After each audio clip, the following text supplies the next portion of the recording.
Senhoras, senhores, queridas irmãs, queridos irmãos espíritas, jovens, caros amigos que nos acompanham pela tvc.com, nossos votos cordiais de muita paz. O notável pensador francês Broussais teve a oportunidade de dizer que não existe nada mais brutal do que um fato. Porque na cultura francesa do século XIX, aqueles que se haviam divorciado da religião desde o século XVII, conforme nos referimos à noite de ontem, solicitavam uma religião, porém uma religião científica, porquanto, cansados das prerrogativas religiosas que desfrutavam determinadas crenças, os pensadores procuravam demonstrar nas academias que o ser humano nada mais é do que o capricho dos átomos que constituem a sua organização molecular. Por isso mesmo, 3 químicos alemães, Moleschott, Büchner e Carlos Vogel, haviam chegado à conclusão de que a vida era o resultado do ser humano dos neurônios cerebrais. E para demonstrar o seu cepticismo, Carlos Vogel teve a oportunidade de afirmar que da mesma forma que os rins secretam a urina, o cérebro produz a alma. Desde que a alma cesse de existir, naturalmente, aquela organização encefálica que a produzia entrou em decomposição. Esse conceito ainda perdura, lamentavelmente, em alguns arraiais da cultura acadêmica. Nada obstante, no ano 2000, quando por ocasião da apresentação do primeiro rascunho do genoma humano, o Dr. Francis Collins, um dos mais notáveis geneticistas do século passado como deste, estava exultante, porque no dia 26 de junho, um dia de muito calor em Washington, o presidente Bill Clinton, diante de cadeias de rádio e de televisão, com um telefone diretamente ligado ao primeiro-ministro da Inglaterra, Tony Blair, ao apresentar a maior conquista da ciência genética nos últimos 200 anos, asseverou ipsis verbis: agora nós sabemos como Deus criou a vida. A palavra Deus foi introduzida no discurso de Sua Excelência, o presidente dos Estados Unidos da América do Norte, pelo próprio Dr. Francis Collins. Ele escreveria mais tarde uma obra monumental, intitulada A Identidade de Deus, quando ele narra a sua peregrinação pelos países acadêmicos do materialismo e termina por identificar no genoma, nesses 3 bilhões de genomas humanos, que estão sobre bases de 4 letras, toda a história da evolução antropossócio-psicológica da criatura humana. E depois de procurar uma resposta que não era condizente com nada, um modesto pastor religioso indicou-lhe uma obra publicada no século XVIII por um nobre pensador de Oxford. E ao lê-la, ele encontrou a resposta para o enigma da origem da vida. E a partir de então, ele estabeleceu que no universo existe uma força moral. Ele introduziu essa força moral nos 4 elementos que mantêm o equilíbrio universal: a lei da gravitação universal, a lei do eletromagnetismo, a lei da força quântica forte, a lei da quântica fraca e, naturalmente, a lei moral. Logo depois, um outro geneticista, fascinado pela descoberta do genoma humano, apresentou outro livro, no qual ele o intitula como O Gene de Deus. E na sua condição de geneta, ele assevera com propriedade que a humanidade era considerada como portadora de 100 mil genes. Nada obstante, depois das investigações de mais de 25 anos em laboratórios de dezenas de universidades que trabalhavam simultaneamente para o projeto Genoma, se concluiu que o ser humano possui apenas 35 mil genes e que um desses genes é o gene de Deus. Então, geneticamente, somos filhos de Deus. É a opinião do extraordinário geneticista, pensador. E ele coloca um dado fascinante, que a diferença entre uma criatura humana e um rato é de apenas 300 genes. Quando eu li o livro do Dr. Jim Hammer e me inteirei que os ratos faltam apenas 300 genes para ter uma condição humana, eu entendi o que ocorre nos bastidores da política de certo país, em que as pessoas faltam apenas 300 genes.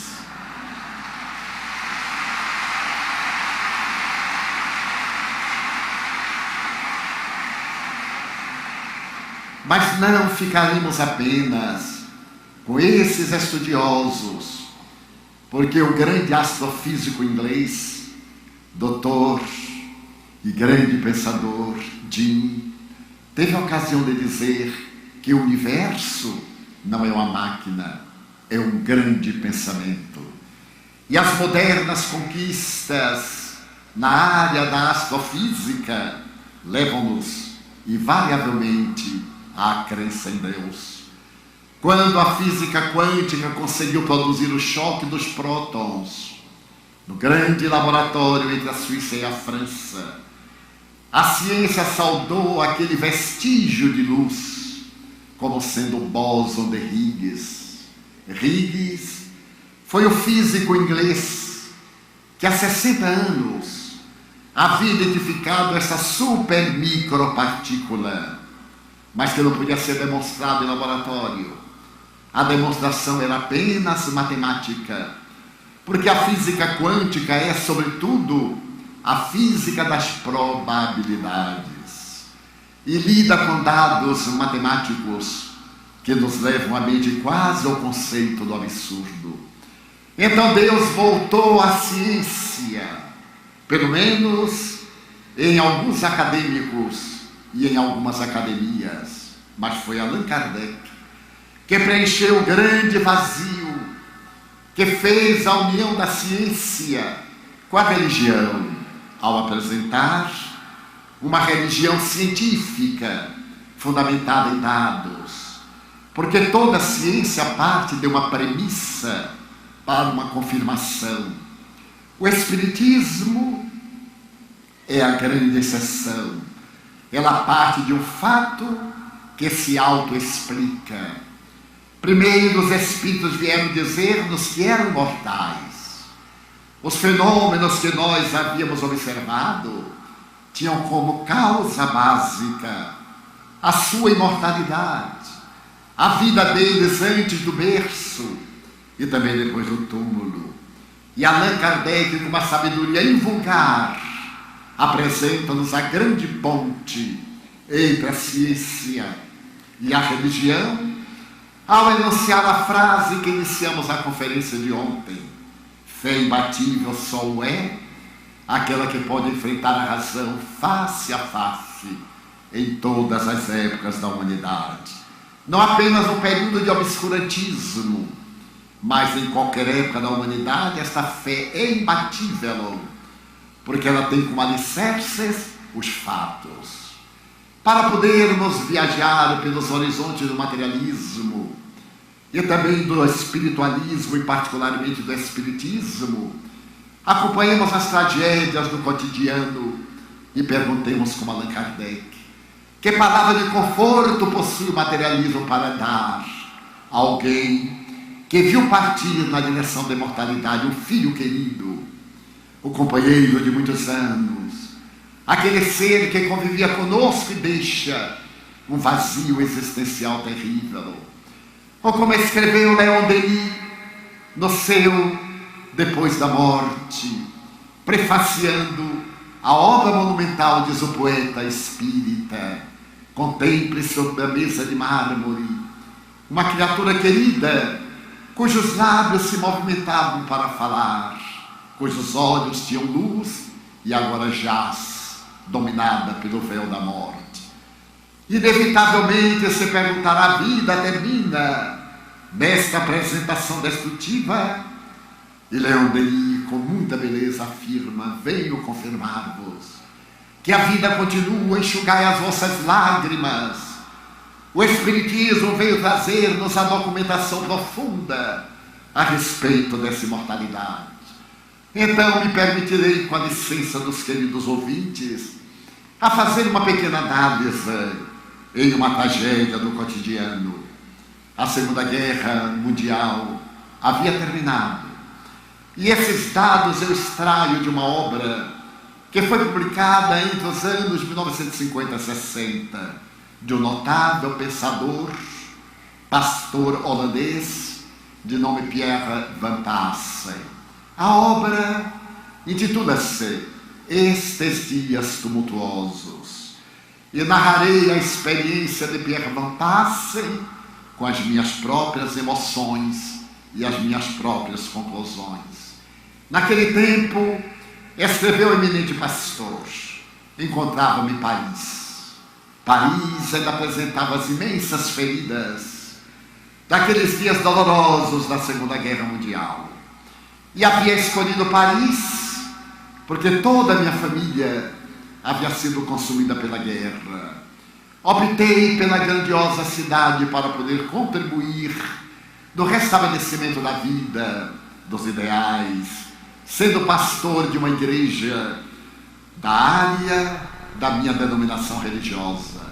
Porém, morava na Grande Banlieue, na periferia de Paris, e por hábito voltava para casa de metrô. Foi no mês de dezembro, logo depois que a guerra havia terminado. Eu retornava como de hábito num dos últimos trens, e quando saltei na estação terminal, o grande silêncio, a noite fria, era dezembro, o céu cuspia neve sobre a terra. Então, com o volume de roupas usadas, que levavam para casa para corrigir, lavá-las e distribuir com os sem-teto, percebi que estava sendo acompanhado por alguém no imenso corredor do metrô, em plena escuridão. Como era natural, o pós-guerra traz muita tragédia para a sociedade. A volta dos veteranos, dos neuróticos, daqueles que perderam praticamente tudo, mas ainda sobrevivem. E acelerando o passo, dei-me conta que alguém também o fazia. Inopinadamente voltei-me para trás e consegui detectar o estranho que me acompanhava. Parei e esperei que ele se acercasse da luminosidade tênue daquele fosso do metrô que me levava à praça pública. Era alguém que tinha uma deformidade muito especial. Era curvado, claudicava na perna direita e veio arrastando-se sobre um par de tamancos holandeses muito gasto. E então disse: desculpe, doutor, mas eu posso ser-lhe útil? O senhor me permite levar o seu embrulho? Eu olhei para aquele ser que não tinha característica nenhuma de beleza, e não sei porquê. Automaticamente eu dei o embrulho e ele veio atrás de mim, claudicando na perna, até que chegamos ao exterior, à grande praça. Eu havia contratado habitualmente um automóvel, uma carruagem no momento, que me levava até a residência. Ele me conduziu até a carruagem. Eu entrei, ele deu-me um embrulho, e olhando para ele, senti uma ternura especial. E perguntei-lhe: aceitaria uma carona? E ele respondeu esfuziantemente: já que o doutor insiste, eu aceito. Entrou, sentou-se, bateu a porta, eu dei o sinal, e ouvimos o bater das patas dos animais nas pedras molhadas da imensa praça. Quando a carruagem ia dobrando, pelo vitral bisotado que ele limpou, ele abaixou a cabeça e olhou as torres da catedral, a catedral suburbana. E então ele me perguntou: doutor, o senhor crê em Deus? Oh, sim, eu sou pastor religioso. E o senhor acredita em Notre-Dame de la Consolación? Sim, claro, eu acredito muito na Mãe do Senhor. Ele silenciou, respirou fundo e disse: ah, doutor, o nosso encontro não é fortuito, não é casual. Eu programei, porque eu queria pedir um favor ao doutor. Eu estranhei que ele me conhecesse. Então ele disse: é que o Natal está próximo, doutor. E eu ouvi dizer, desde a minha infância, que Notre-Dame de la Consolación visita as crianças órfãs. E eu queria pedir-lhe um par de sapatos, porque então eu olhei para os pés. Aquele velho tamanco, envolto em trapos, não era suficiente para livrá-lo das nevascas, do frio que então já agitava a Europa. Eu pareço mais velho, mas eu ainda sou muito jovem, doutor. Eu tenho somente 16 anos. Mas eu tenho a idade do tempo, do sofrimento. Eu tenho a idade dos 100 anos, das amarguras. E então eu queria pedir ao doutor para fazer uma carta a Nossa Senhora, porque eu não sei ler, eu não sei escrever, pedindo para que ela me traga um par de sapatos brancos no dia do Natal. Será possível? E então os meus olhos adornaram-se de lágrimas ante aquele corcunda coxo que confiava em Nossa Senhora da Consolação. Ele respondia: claro, mas eu necessito de alguns dos seus dados. Gostaria de saber o seu nome, o seu endereço. Tomei de uma caneta e de imediato um pequeno pedaço de papel e anotei. E ele disse, sorrindo: meu nome é Hugo Lem. Eu resido na Rua do Bebedouro Velho, número 13, segundo andar, segunda porta à direita. Eu anotei, sorri para ele quando o carro que nos conduzia chegou à minha casa. Eu morava numa casa muito grande, com um imenso sótão, com um porão e um andar central. Então eu ia pedir ao condutor para levá-lo à Rua do Bebedouro Velho, que era ali próxima, quando ele saltou também. Então eu sorri e disse: gostaria de entrar, porque aqui fora está muito frio. Oh, doutor, já que o senhor insiste, eu saltarei também. E seguimos, entramos pelo porão, eu acendi a lareira e lhe perguntei en passant: Hugo Lem, você estaria com fome por acaso? Não, senhor, há 3 dias que eu não como, mas não estou com fome, doutor, absolutamente. Mas você aceitaria por acaso um copo de leite quente, um pedaço de pão e um pedaço de queijo? Já que o doutor insiste, eu aceito sim. Então eu aqueci o leite, coloquei um pedaço de queijo à mesa, coloquei pão e pedi-lhe licença para ir ao dormitório buscar o meu cachimbo. Era um velho hábito holandês que eu trazia. E quando eu desci, ele olhava para o repasto. Mas Hugo Lem, você não se alimentou? Não. Eu sou um jovem educado e naturalmente eu quero que o senhor participe do meu lanche. Hugo Lem, eu já fiz a ceia em Paris. Pode comer, Hugo Lem. E ele devorou aquele bocado com uma rapidez que me fez perguntar: aceitaria mais uma outra cota? Desde que o doutor insiste, eu aceito, muito obrigado. E coloquei a segunda cota, que ele devorou com a mesma celeridade. Então eu perguntei a passant, e aceitaria um pouco mais o Golin? Bem, o doutor é tão gentil, insiste. Eu não deveria, mas eu vou comer por amanhã, porque pode ser que amanhã não encontre. E ele devorou a terceira corda. Então sorrimos, e ele, depois de espreguiçar-se, perguntou-me: doutor, o senhor me poderia fazer um favor complementar ao nosso encontro? Como não, Golin?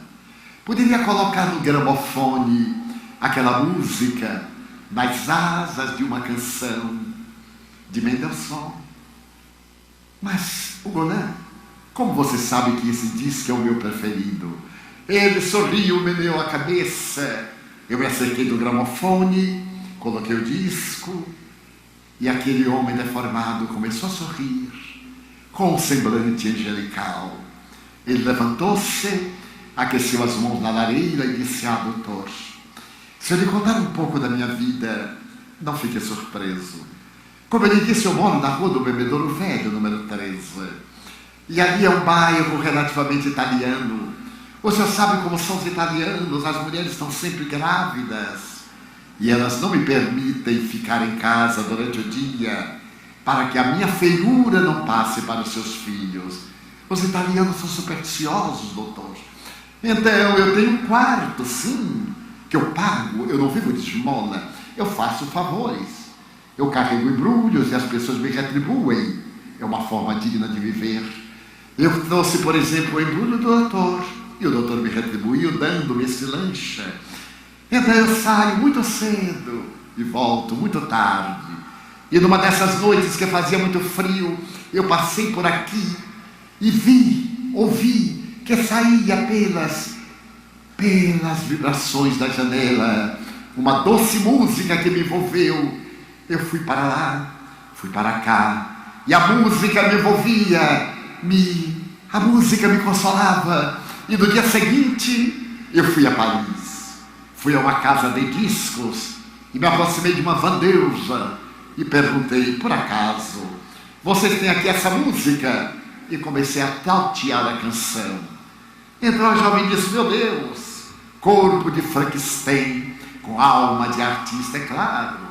Essa música se chama Nas Asas de uma Canção, de Mendelssohn. Por que você queria? Eu gostaria de saber o nome. Você me permitiria ouvi-la mais uma vez? Ela me levou gentilmente a uma cabine, colocou o disco, e eu pude ouvir a música com um enternecimento extraordinário. A música estava novamente no ar. Foi assim que ficamos grandes amigos. No dia seguinte, quando eu voltava de Paris, por detrás de uma das colunas do metrô, saiu o Golin claudicando: doutor, passe-me o embrulho, para que eu lhe faça um favor e o senhor me possa retribuir. Lentamente fui tomando conhecimento da vida daquela estranha personagem. Mas, como o Natal se aproximava, no próximo domingo ele me disse: doutor, eu espero que Nossa Senhora a este tempo já tenha adquirido o calçado para me dar. O senhor já mandou a carta? Não, Golin, não quero mandar com essa grande antecedência. Mas, doutor, é um detalhe. O senhor não perguntou o número do meu pé? Lembra-se? Pois é. Eu sou diferente de quase todo mundo. Todo mundo tem um pé menor do que o outro, sabia? Pois eu sou diferente. Eu tenho um pé maior do que o outro. O meu pé direito é número 41. O meu pé esquerdo é número 40. E o meu sapato, doutor, eu quero marrom e branco. Marrom e branco, já que ela vai comprar. Então eu digo: sem dúvida, Golin, tenha certeza de que Notre Dame de la Consolação irá dar um par de sapatos marrom e branco, 41, 40. Foi assim que combinamos então, no domingo antes do Natal, ele passava o dia comigo, porque eu mantinha ali naquele porão um pequeno jardim de inverno e eu colecionava violetas dos Alpes. E ele foi pontualmente às 10 horas da manhã. Estava diferente, se havia banhado, penteado o cabelo. A roupa não era muito adequada, o paletó era maior do que ele, ia quase até os joelhos, mas estava aciado. Eu sou um excelente gourmet. comecei a preparar a refeição, e quando estava fazendo a refeição, ele se aproximou de uma coluna para olhar as minhas flores e tossiu, e uma pétala vermelha de sangue saiu dos seus lábios. Eu me apavorei. Acerquei-me dele e perguntei: mulher, o que é isso? Nada, doutor. Sempre que vem o inverno, eu sinto frio muito forte pela manhã, um pouquinho de febre, e também à tarde, mas é bronquite, doutor. Porque o senhor sabe, os pobres somente sofrem de duas doenças, bronquite e diarreia. E tudo se resolve com o chá, naturalmente. Então eu abracei para poder auscultar nos pulmões, e lá estavam as cavernas produzidas pelo bacilo de Koch, a tuberculose minando-lhe o corpo, que iria destruí-lo logo mais. O Golan, você necessita de ir ao médico? Não, doutor. Lá em casa nós tomávamos chá de sabugueiro. É uma velha bronquite, não, Golan? Eu quero até lhe fazer uma proposta. Afastei-me e pude contemplar aquele vulto dobrado sobre o seu próprio sofrimento, apoiado a uma coluna, olhando as miúdas violetas dos Alpes. O Golan, eu não tenho ninguém. E desde que eu encontrei você, a minha vida adquiriu um novo sentido. Eu queria convidá-lo para ser meu filho adotivo. Você tem alguém, o Golan? Não posso, doutor. Mas o Golan, ouça-me primeiro. Eu nasci na Holanda. Tornei-me um pastor religioso. Quando a guerra estourou, eu tenho ascendentes judeus. Então eu, minha mulher e meus 3 filhos fugimos para a Inglaterra. Fomos morar em Londres, na cercania da cidade. E então, quando começaram a partir os mais jovens para o campo de batalha, meu filho de 18 anos alistou-se nas tropas de Sua Majestade o Rei Jorge VI. E meu filho partiu. Pouco depois, ele me fez uma carta. A carta chegou-me com todos os seus haveres, a medalha que tinha seu nome, os poucos pertences e um telegrama de Sua Majestade Real. O Reino Unido agradece o seu filho ter doado a vida pelos verdadeiros ideais da democracia. Belas palavras. Mas meu filho de 18 anos havia morrido na guerra. A carta que ele estava escrevendo quando morreu estava salpicada de sangue e de lama, porque ele estava no front. E então ele me perguntava assim: papai, você que é um homem religioso, por que existe a guerra? Por que eu tenho que matar aquele que está do outro lado? Antes era meu colega na Universidade de Londres, mas alguém disse que ele era meu inimigo, e eu tenho que o matar, porque ele me vai matar. Qual é a resposta que tem do Evangelho de Jesus para poder justificar a guerra? Todos nós temos medo, papai. Eu estou com medo e estou orando: Pai nosso que estais nos céus. E ali uma granada explodiu perto dele, um petardo decepou-lhe a cabeça, e era tudo que eu tinha de meu filho. Descrever a dor não pode. Não se descreve emoções. As emoções são para ser sentidas e não descritas. Aguardamos os terríveis dias que vieram no fim da guerra, quando as bombas voadoras V2 de Von Braun atravessavam o Canal da Mancha e destruíam Londres. Eu retornava no amanhecer de neblina para minha casa no campo, quando escutei o similar da bomba no ar, atirei-me ao solo e ela explodiu à distância, fazendo a terra tremer. Caiu exatamente em cima da minha casa e roubou a vida de minha mulher e de minhas 2 filhas. A vida nunca mais seria a mesma para mim. Depois da guerra, voltei a Paris. Agora estou aqui até que Deus me chame ao seu tribunal. Não tenho a ninguém no Golan. Então eu queria fazer de você o meu filho. Por favor. Eu tenho muitos amigos. Poderei conseguir uma adoção. Você é tão jovem, Ugolã. Notei que ele estava chorando. Não posso, doutor. Eu sou da Normandia, a bela região da França, onde aconteceu o dia D da invasão. Eu sou da Normandia. Eu tenho uma irmã, Marie. Marie e eu somos unha e carne. Ela é mais velha do que eu, 2 anos, doutor. Nós morávamos numa província da Normandia.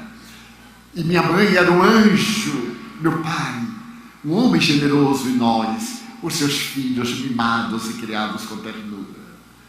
Mas não sei por que nossa mãe morreu. Eu gostaria de perguntar a Deus, por que é que Ele leva as mães e deixa os filhos? Como é que pode cair a ave do ninho, deixando seus filhinhos sem capacidade de poder voar? Nós ficamos enlutados e papai se modificou. Ele começou a beber, perdeu o emprego, passava horas e horas chorando-a, implorando que ela voltasse. Ele quase enlouqueceu, doutor, e nos pôs a pedir esmolas. E as pessoas não são tão generosas quanto parecem. Eu não era assim. Eu era uma criança tão linda, a mamãe me contava, que os vizinhos diziam: ponham nele uma figa, para que os olhos maus não descarreguem sobre ele as vibrações negativas. Mamãe sorria, mas eu fiquei assim, porque um dia, Marie e eu não conseguimos nada, fazia muito frio, as pessoas passavam apressadas, e nesse dia papai estava embriagado. Quando chegamos sem nada, ele esmurrou-me, atirou-me contra a lareira, eu bati as costas, e não me pude levantar. Então eu fui levado para uma santa casa, de onde a misericórdia fugiu envergonhada. E ali eu fiquei, sem que me dessem qualquer assistência, até que Marie, eu contava 10 anos e Marie 12. Ela chegou sorridente e disse: Ugolã, vamos fugir para Paris. Papai nos vai matar. Ele enlouqueceu, Ugolã. A segurança de papai era um anjo, a nossa mãezinha. Pegamos o trem de gado da terça-feira, saltamos na estação de Leste. Paris nos espera, é a nossa esperança. Eu colocarei você em um grande hospital, irei trabalhar, eu sou jovem, eu sou bonita. E ela tomou uma postura coquete, sacudiu o cabelo como fazem as mulheres, porque a alma das mulheres é o cabelo, doutor, você sabia? Que a mulher ama mais ao cabelo do que ao marido, ao namorado? Não, não sabia. Elas vão ao salão, embelezam-se para atrair o namorado, para manter o marido. E quando o marido vai acariciar, elas: não desmanche o meu penteado. Então é muito típico das mulheres. E então nós fugimos. Eu me apoiei a um cajado, entramos no trem de gado e saltamos em Paris. A cidade sorria, esplendorosa, embora fizesse muito frio. E como não tínhamos onde morar, fomos morar embaixo da ponte, uma das pontes do rio Sena. O frio terrível piorou muito o meu quadro. Dizem que o frio é inimigo dos ossos. Piorou, mas nesse ínterim, Marie achou um emprego numa joalheria, na praça mais famosa da cidade grandiosa. E então ela me colocou numa clínica de ortopedia e de traumatologia. Colocaram um colete. Que conforto, já não sentia dores. Faziam, uma coisa, fisioterapia, sim. Me esfregavam aqui, me esfregavam lá e puxavam. Ai, doutor, doía, mas depois melhorava. E todo sábado, Marie chegava linda, como a princesa do conto de fadas, e pagava a semana imediata. Foi assim por uns 6 meses, até que aconteceu um sábado, que ela não devia ter vindo, mas ela veio. Estava desgrenhada, entrou correndo, pés descalços. Atirou-se junto ao meu leito e disse: Ugolã, eu sou inocente, Ugolã, eu sou inocente. Então apareceram dois gendarmes, dois guardas. Não eram dois guardas, eram dois animais vestidos de polícia. Arrastaram-na, levaram pelo corredor e ouviam o grito: eu sou inocente, o goleiro. Não entendi nada. Daí a pouco veio a Madre Genoveva, uma cristã, doutor. Existem cristãos, poucos, mas existem. Ela olhou para mim chorando e disse: meu filho, isso aqui não é uma clínica de caridade, é uma clínica suíça de experiências ortopédicas. Infelizmente, você não pode ficar. Nós trabalhamos por amor aos doentes. Não recebemos nada. Nossa ordem é de ação de caridade. Eu tive a missão dolorosa de vir informar. Muito obrigado, Marta. Pode tirar o colete. Enquanto ela tirava o colete, chorava e dizia: sua irmã é inocente. O que é que ela fez, Marta? Nada. É que o joalheiro denunciou-a, dizendo que ela havia furtado algumas joias. Mas não é verdade. O joalheiro é um desses velhos depravados que contratam jovens muito belas para seduzi-las e depois atirá-las no comércio indigno da prostituição. Ela deve ter se recusado, como já aconteceu com outras dignas, e ele, por vingança, apresentou a denúncia. Mas, madre, e o que é que eu faço? Ela vai ser julgada aqui mesmo, no subúrbio. É uma corte à parte do fórum para pequenas causas. Procure informar-se quando será a data do julgamento.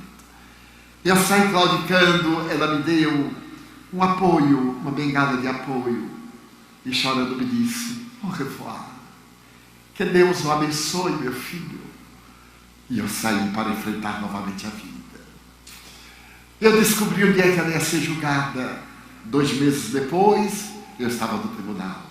O juiz era um desses homens implacáveis. Fumava na corte um charuto e a cinza ficava presa, distraindo o auditório que esperava que a cinza caísse. Ela não tinha defensor público. Colocaram um jovem inexperiente. Sentado à frente estava o acusador. Cofiava o bigode e a barba, com um piscinês, um óculos especial da época. Ele sorria triunfante. A carga apresentada pelo promotor foi cruel. Meretriz, ele apresentou. Furtar o seu próprio ânimo e protetor. Mas quando ela apareceu, não era minha irmã. Estava desfigurada. 2 meses de cárcere. Onde estava aquele rosto ingênuo? Havia uma amargura terrível na face de Marie. Então o juiz não deu muita importância à arenga do promotor e da defesa, e bateu o martelo e disse apenas 2 anos de prisão na conciergerie, a prisão de mulheres, onde estiveram Maria Antonieta, Luís XVI e os grandes mártires da Revolução Francesa. Então Marie levantou-se, mas antes de sair da sala, eu me atirei no corredor e gritei: meritíssimo, ela é inocente. Será que o senhor não vê que ela é inocente, meritíssimo? Cale-se, monstro, ou mandarei também para o cárcere por desrespeito a esta corte. Ah, doutor, antes ele me tivesse mandado para o cárcere, porque eu morria lá. Seria mais um assassinato legal. Mas ele não me mandou prender, expulsou-me da sala. Passaram-se 2 anos. E no dia da sua libertação, eu passei ali pelo Louvre e até furtei algumas flores, fiz um buquê e esperei que a porta de bronze se abrisse ali na Rive Gauche, na margem esquerda do rio Sena. Quando ela saiu, não era minha irmã. O rosto pálido, os olhos duros como a navalha, o cabelo amarrado no coque, um vestido negro, a pele muito branca. A certa distância estava um proxeneta, um desses exploradores de mulheres. Então eu gritei: Marie! Marie morreu. Morreu aí dentro. Marie, eu sou o goleiro. Não sei quem é. Deixe-me em paz. Nós já morremos. Nós somos natimortos. Deixe-me em paz. Marie, as flores. Mamãe Marie. Ela olhou. Tomou um buquê de flores. Adeus, o goleiro. Nós já morremos. Entrou no carro e eu tentei correr atrás para ver para onde a levavam. Ela ainda olhou. De longe eu vi seu rosto no vidro. Foi assim, tudo tão simples. Depois eu soube que ela ia ser leiloada. A primeira noite ela era virgem, doutor. A primeira noite. Então eu descobri entre os clochar, os mendigos, que ela ia ser submetida a um desses concursos, ao leilão. E aí eu fui. Fui e fiquei de frente. Ah, era uma casa maravilhosa, um hotel de luxo. Um hotel de luxo, doutor. E eu mandei dizer a ela que eu estava do lado de fora. Ela apareceu lá na varanda. Estava com um peignoir muito lindo. Vai embora. Marie morreu. Vai embora, o goleiro. Mas era tão linda, minha irmã, apesar da face marcada pela angústia. O senhor sabe como é, doutor? Primeiro é um hotel de luxo. Depois é uma pensão. Depois é um bordel barato. Depois é a pior rua da cidade. Depois a tuberculose, a sífilis, o suicídio, o homicídio. Porque o poço da desgraça não tem fundo, sempre se cai mais. É como a escada que leva à degradação moral, não tem último degrau, sempre se desce mais. E hoje Marie reside na Rue des Frères, em Montmartre. Sim, eu sabia o que era a Rua das Flores, em Montmartre. Era o último degrau. Então eu não posso, doutor. De vez em quando eu fico perto só para vê-la à distância. É minha irmã. Ela tem 18 anos. Eu não posso, doutor. O goleiro. Eu também farei de Marie a minha filha. Para que substitua a minha filha, que se viva estivesse, estaria talvez com 18 anos. Ajude-me a ajudar-nos. Eu contratarei um especialista, um psicólogo, um médico. Reeducaremos o corpo de Marie. Doutor, deixe para depois. Deixe passar o Natal. O Natal está perto, na próxima semana. E então, o Golan saiu correndo e não tivemos o nosso almoço. Chegou o Natal. A noite de Natal, Notre-Dame de la Consolation havia adquirido os 2 pares de sapato para o Golan. 41 pé direito, 40 pé esquerdo, marrom e branco. E enquanto as decorações de aljofre, as bolas estavam na loja, quando se falava da Noite Santa, eu saí da igreja depois da missa e corri imediatamente para a Rua do Bebedouro Velho, número 13. Subi ao 2º andar, empurrei a porta de número 2. Lá estava a cama do meu filho, sobre caixotes. Do lado, uma mala velha, um pedaço de uma Madonna que uma vela queimou metade, todo limpo. Então, sobre o seu travesseiro, eu coloquei o par de calçados de marrom e branco, embrulhado em 2 papéis de seda, azul e branco, símbolo da senhora. Se eu pudesse escrever, mas ele não sabia ler. Saí porque deveria ser a hora que ele estava chegando. No dia seguinte, o dia santo de Natal, nós íamos almoçar juntos. E eu havia preparado o pato de Natal, porque na Europa não é o peru como fazemos cá, é o pato de Natal. E havia preparado com um vinho muito especial, que viera do interior. Às 10 horas da manhã, eu fui à tabacaria de Pierre, para poder adquirir fumo. E então Pierre estava descendo a porta de metal. E eu perguntei, mas o que é isso, Pierre? E ele respondeu, não sabe? Não sabe da tragédia? Não sabemos da tragédia. Aquele monstro, quer dizer, aquele rapaz que o doutor amparava, ele Ele morreu. Mas ele morreu. Ele morreu. Ele suicidou-se. Não é possível. Não é possível. Procure o abade de La Roudère. O abade tem os detalhes. Eu saí correndo, entrei na imensa catedral. E lá na sacristia eu encontrei o abade. Era um homem de 72 anos, desempenado. Ele caminhava de um lado para o outro. E eu me acerquei e lhe disse: abade, eu sou o Dr. Pierre Vantasse. Eu soube que o Golan, a quem eu amo muito, ele não tinha ninguém que eu amasse. Mas como não tinha? O senhor não me conhece? Nós éramos amigos e hoje ele viria almoçar comigo. O que aconteceu com ele? O abade me olhou duramente nos olhos e me disse, quando eu voltava da missa do galo e passei ali no pequeno bosque, eu encontrei um grupo de jovens que faziam roda em volta de um poste de lâmpada apagada. Cantavam músicas de Natal, deveriam estar semi-embriagados. E eles me disseram: Feliz Natal, Messias Abade. Ele diz: Feliz Natal, meus filhos. Mas com esses ouvidos acostumados à confissão, eu escutei um gemido.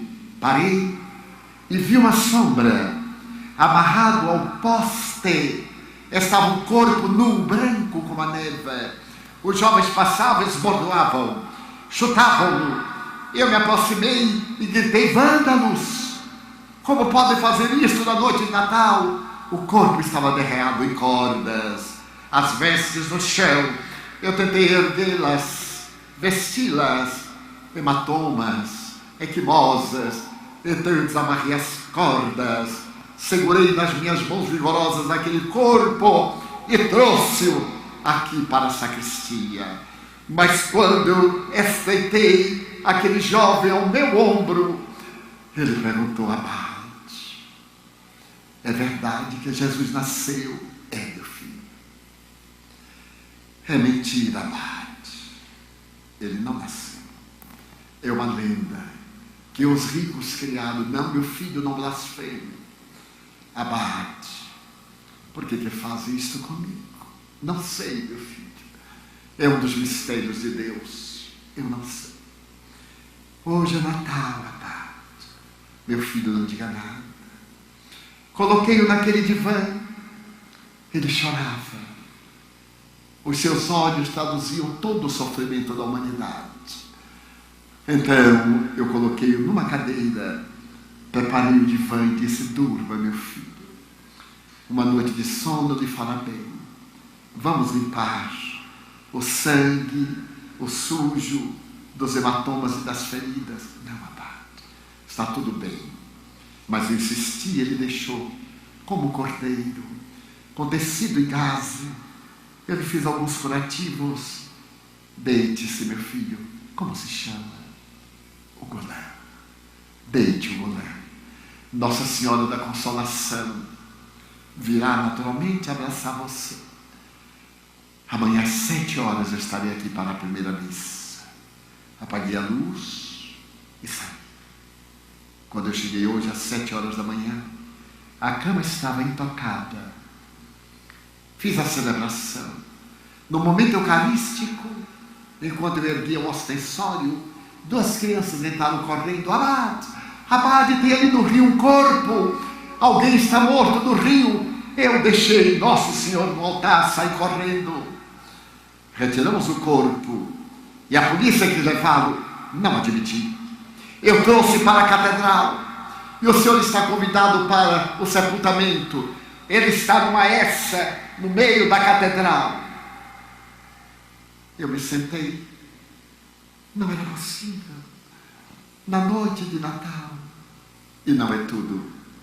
Quando lhe rebuscamos os bolsos, encontramos uma fotografia e endereço de uma jovem que residia dans la rue de Fleurs.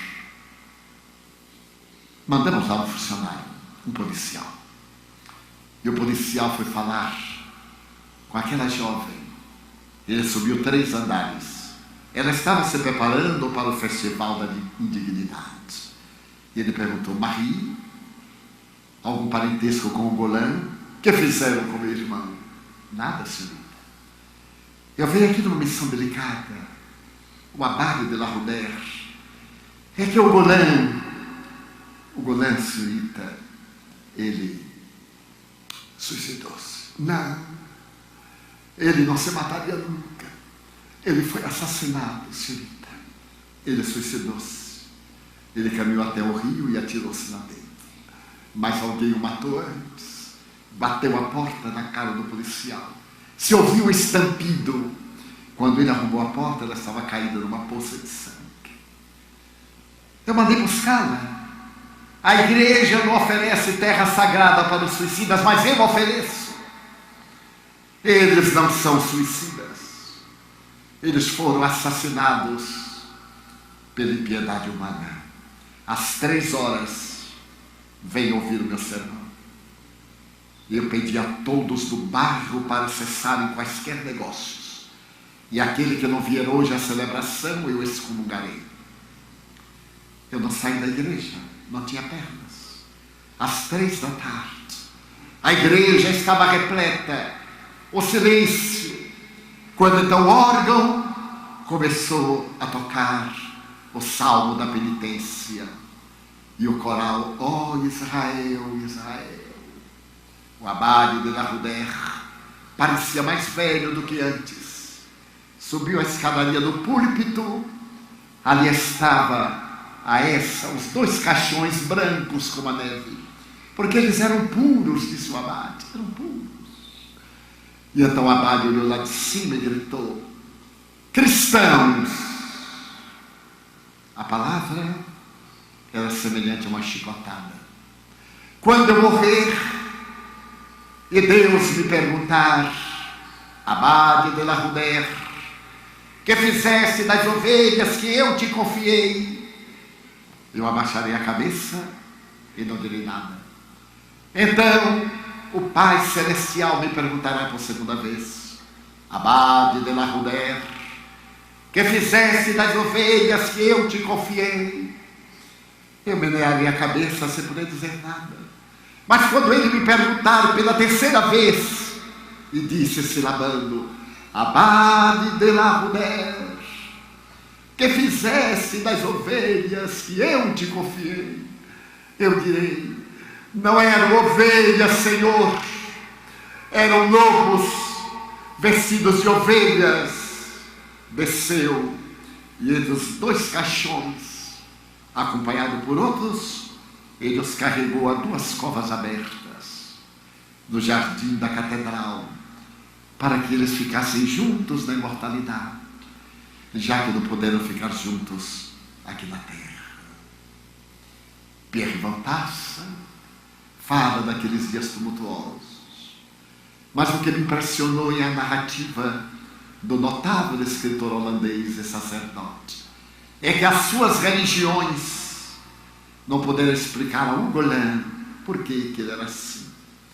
A razão do seu sofrimento, a desencarnação de sua mãezinha, o drama e o transtorno do seu pai, aquele incidente perverso que deformou a sua vida, porque lhes faltava o conhecimento da reencarnação, da ciência que vai ao passado explicar as consequências dos nossos atos, hoje refletidas nos sofrimentos. Faltava-lhes o conhecimento de uma religião científica para poder fazer o link entre a dor e a causa, entre o sofrimento e a lógica. E por essa razão, os dramas do cotidiano necessitam hoje do Evangelho de Jesus, porque a maioria de nós aqui presente está sendo vítima desses dramas que diariamente nos surpreendem. As mortes coletivas em Santa Maria, a violência urbana, a violência doméstica, as enfermidades graves, degenerativas de Alzheimer, a síndrome do pânico, a depressão, quantas outras, os cânceres, a perda do sentido existencial, a drogadição, a sexolatria, o alcoolismo, o tabagismo desenfreado. O que é que nós fizemos do Evangelho de Jesus? Está na hora de fazermos a volta, retornarmos à montanha gloriosa onde ele cantou as bem-aventuranças, palmilharmos os mesmos caminhos entre a gloriosa Galileia, onde ele cantou os mais belos hinos da humanidade, e a fria Judeia que o crucificou. Deveremos passar pela mesma estrada e chegar à cidade de Sicar, onde no poço de Jacó ele ofereceu à mulher equivocada água viva, aquela que mata a sede para sempre. Esse homem incomparável de quem nos afastamos da história está de volta e pede-nos o testemunho da afabilidade, fazendo-nos melhores, tornando-nos mais cidadãos, sem dúvida, porém verdadeiramente cristãos, para que todos possam saber que pertencemos ao seu rebanho. Nas grandes tragédias do cotidiano, só Jesus, em nome de Deus, para poder diminuir as nossas lágrimas e responder às tremendas questões dos porquês, oferecendo-nos o divino pábulo que nos sustenta até o momento da libertação carnal. Irmãs e irmãos queridos, esta é a nossa hora de voltarmos para dentro e superarmos as más inclinações. Jesus já veio ter conosco, mandou o Consolador, ele agora nos espera. Tenhamos a coragem de levantar-nos e dizer-lhe: amigo querido, eu gostaria de ser uma Via Láctea de estrelas, para que as noites da terra fossem mais belas. Mas na minha pequenez, eu te digo desta vez, se eu não puder ser um sendal de astros, deixa-me ser pelo menos um pirilampo na noite escura, para iluminar a escuridão de alguém na amargura. Eu gostaria de ser como a chuva generosa, que caindo sobre a terra porosa reverdecesse o chão. Mas se eu não conseguir, eu te quero pedir para ser um copo com água fria, para matar a sede e a agonia de alguém na desesperação. Eu gostaria de ser um trigal maduro, para de pão repletar a mesa da humanidade. Mas tão só, deixa-me pelo menos ser um grão, que caindo no chão, se multiplique num bilhão, e possa a mesa humana repletar de pão. Senhor, eu desejaria ser um jardim de flores de todas as cores para embelezar a terra. Mas da pobreza que minha alma encerra, se eu não puder ser um jardim, deixa-me ser uma rosa solitária na frincha da rocha, colocando beleza no altar da natureza. Eu desejaria ser uma estrada, uma montanha, uma escada que levasse os heróis à culminância. Mas na minha tremenda ânsia de servir, como eu não irei conseguir, deixa-me ser o primeiro degrau. Senhor, eu desejaria ser um pomar, mas se eu não conseguir, deixa-me ser uma árvore, projetando sombra no chão, ou permite-me ficar-lhe à sombra, para quando alguém passar pelo meu caminho, eu lhe diga de mansinho: olá, para onde vais? E se ele me perguntar: quem és tu? Eu lhe direi: sou teu irmão, dá-me tua mão, sou teu amigo, eu irei contigo, e lado a lado eu possa cantar. Senhor, eu desejaria ser poeta, orador, artista, musicista, para cantar a grandeza, a beleza do teu amor. Porém me falta o êxtase, a magia, a grandeza, e como nada sou, deixa-me somente dizer obrigado, Senhor. Muito obrigado porque nasci, obrigado porque creio em Ti, pelo Teu amor. Obrigado, Senhor, pela Sua atenção. Muito obrigado, Senhor.